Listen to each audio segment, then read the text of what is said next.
जालू कहे रिसियालू कहे गरम आलू तो फेंक देलू आलू कहे चालू तो बोलो ना जानू कहे हमसे भइल बाटे भाजी धोखा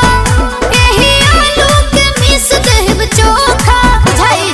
देबू नहीं खाए तका बोला हम कमाए चितर कूट जाए अरे दिल कूट खा है दिल बूट खा अच्छा तोहरा राजा जी के दिलावा टूट जाई हरा राजा जी